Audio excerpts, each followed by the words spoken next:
Hi, Lori and Jared. This is the chronology of events document that I think we can restructure the new system of mental health care off of, and not only that, but for all of government services, and revolutionize people's competency in navigating it for themselves and seeing when they are being treated properly and when they're not.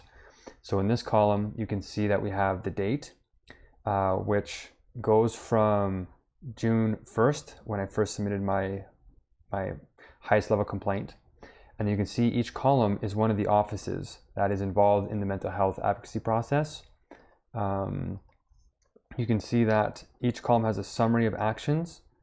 And if you go over to your guys' column, you can see that I have summaries of our conversations as well. Mike Ellis, where our conversations are leading, dates when they're happening.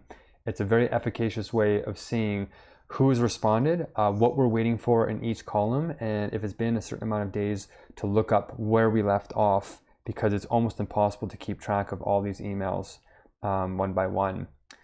We also have the Office of the Privacy Commissioner involved because we can prove that documents were withheld when, in theory, in paper, that wasn't supposed to happen. So this is a system problem that I think we can resolve, even though it looks personal. You can see my goals here, G1, G2, G3, G4, of what I want to accomplish with all of this. One of them, of course, is the new Patient Rights Unfoldment Directive, the NPRU. In each row, in each column, you can see a hyperlink. And if you hover above it, you click on the hyperlink and it brings you to the second page where it has all the emails very quickly referenceable there to who, what it says, all that kind of stuff. So if you click on it, it just very quickly brings you to June 1st. This column is about how much time I'm spending in this correspondence, because I want to show that in theory patient rights exist, but the hard thing to show is that in practice patient rights don't exist. So I think so far I have hundreds of hours in this process, which is not feasible for the average person to spend on just accessing their mental health rights. So this happened on June 1st to patient relations and a whole bunch of other offices listed here. You can see what the content of the email was. It was from me.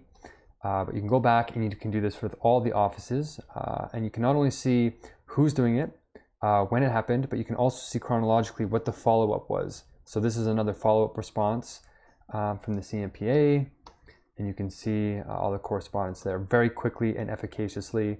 As you scroll down, you can see quite a bit of communication is going on. You can also see which emails are sent to all the offices at once, like this. Many people are informed of what's going on. So this problem of passing people between offices and avoiding responsibility can be stopped once and for all. You can see that this part of the year is very busy for me. Lots of emails going on, including to the Ombudsman and to you guys. But yes, you can just click on it and you can see what the emails are about back and forth very quickly. Not only that, you can see I put 180 minutes into this correspondence alone, 20 minutes, very intense process.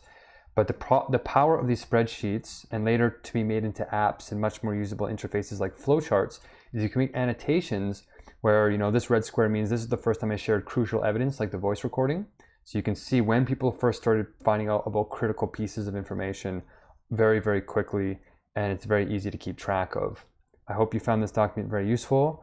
I do think that it can revolutionize not just healthcare and mental health care service, but government engagement in all departments entirely, so that citizens have a new power to engage with their government the way it should be.